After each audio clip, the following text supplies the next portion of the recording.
Hi, I'm Sarah Cowgill, along with Andrew Moran, James Spite, Dave Patterson, and Graham Noble. This is the Conservative Five, an online TV production of Liberty Nation News.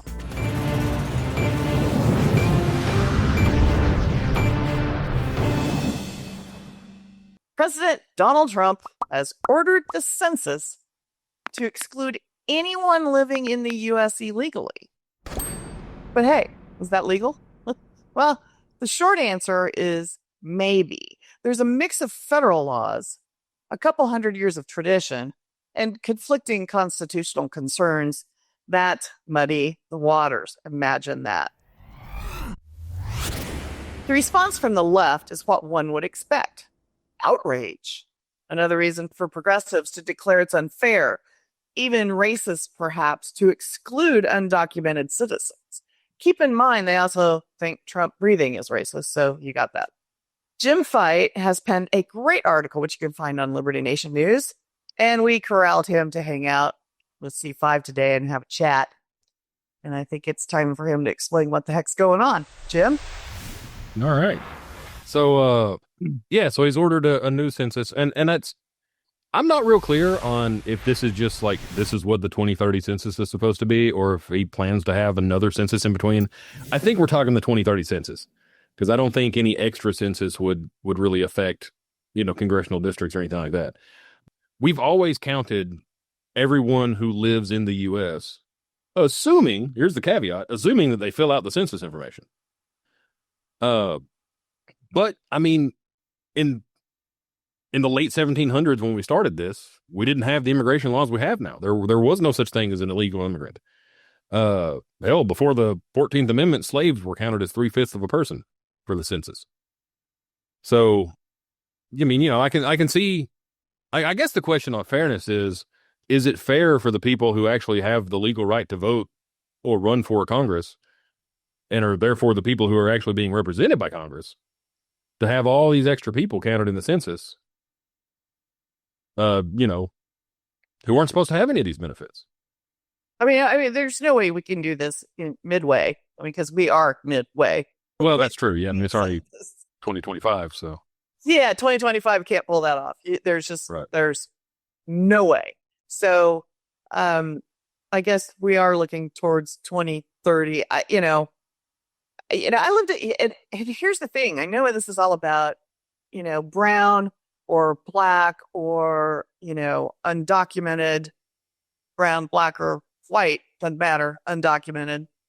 But I lived in the Southwest for a good long time, and legal and illegal folks didn't want to complete the census. So has that changed? Have we grown, in the last 15 years, that everybody wants to be a part of the census, where they used to not want to tell the government they were here? Anyone? I think here's what's changed. The political stakes have gotten much higher. Over the past decade or so, there's been a growing and very real concern that blue states and big cities are quietly benefiting from the inflated illegal alien population counts.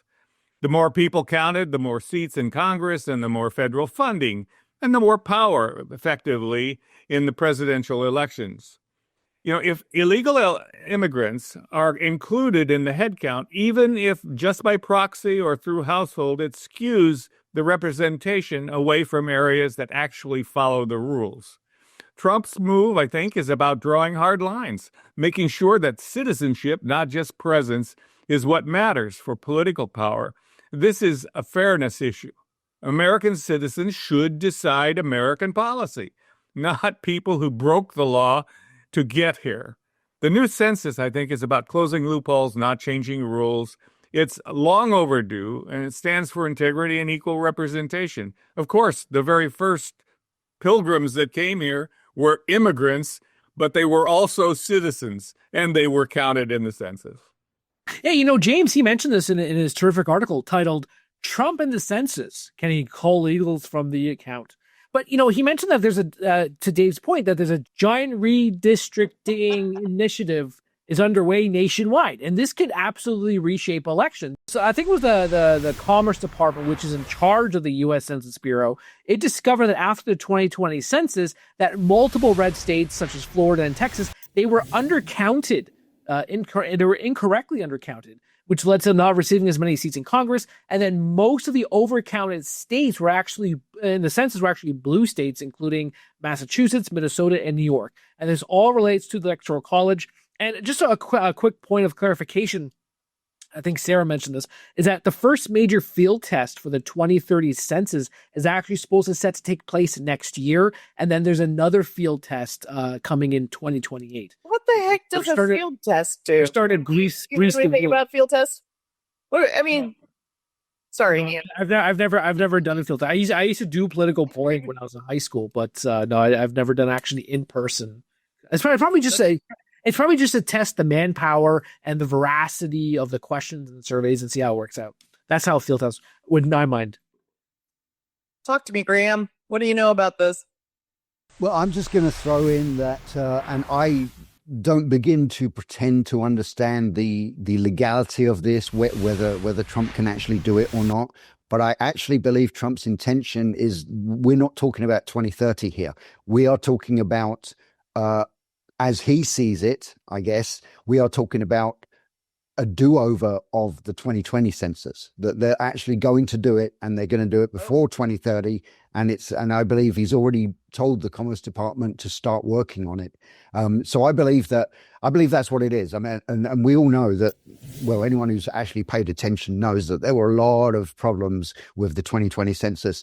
And I believe that Trump sees this as a redoing of the 2020 census. Whether or not that means we'll still have another census in 2030, I don't know. Like I said, I'm not sure of the legality of it, the constitutionality of it, or anything else. But I believe that's Trump's intention, is that we will have another census within like the next couple of years before the end of his term, and it will be enlightening. And it will be the correct 2020. You know, like I said, I believe that's what his intention is. I'm not saying he can do it or he can't do it, but I believe that's his intention. You know, I'd like to jump on Andrew's point real quick. He's talked about certain red states being drastically undercounted, and they were all in the South. And as someone who was born and raised in the rural South, there's what I almost said, and this is probably part of the problem. What I almost said earlier was, hey, I got a letter from the Census Bureau in 2020 and I tossed it in trash unopened. That's what we're kind of raised. Great. I'm going to come get you, and then we'll have to find somebody else to take the place. Thanks. We're kind of raised to resist, to separate ourselves from the government. It's like, hey, they don't even realize I exist. My life's that much easier. And so much of the South doesn't respond to the census, period. We have to do census here, otherwise we get fined or go to jail. I do it, and I have so much fun doing it because I do all these different characters. I remember the last one we did was under Trudeau, and I pretended to be this cognitively impaired individual saying, "I love Trudeau. I know. I live in a house of 35 people, and they're all rats," or something like that. I know these crazy things. I had such a great time. Well, we got any round the horn kind of comments we want to make before we close this house, boys? Yeah, read James' article. It's fantastic. I think that one of the things that is going to make a difference also is there has been quietly, although quite an enormous migration from blue states to red states. My wife and I went to a barbecue restaurant in Nashville, and as we went through the door, prominently placed was a large plaque that said, "If you're not from around here, just remember why you came." Yes. Yeah. And you know what? Randomly, I live in the middle of nowhere in the Midwest, and it's the same. We're still getting random people from the city, and they come in and they don't know what they're doing, and they complain, and it's like, you don't need to be here. We didn't invite you. I mean, it really is when you have to deal with an influx of very liberal voting people. It's just that they're a whole different mindset. Anyway, I think that's enough to. I'm soapboxing anyway. You know, I'm here on the bayou in South Louisiana, and there are no Northerners around here. I loved hanging out in Louisiana. That was fun. Anyway, maybe it's the right thing to do if it's legal. Again, Jim will have to keep us up on this.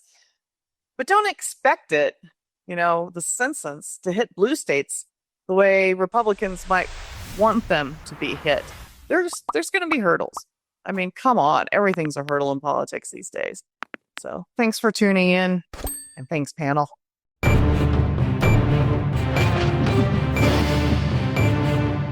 That's it for our Conservative 5 panel today. Check out our other C5 shows and segments on your favorite video platform. YouTube, Vimeo, Rumble, we're on them all. As well, Liberty Nation News has its own Roku channel where you can see all of our TV productions. Now, Liberty Nation does not endorse candidates, campaigns, or legislation, and this presentation is no endorsement. I'm your host, Sarah Cowgill. Thanks for joining us today for the latest news and commentary, your choice for free thinking, free speech, libertynation.com.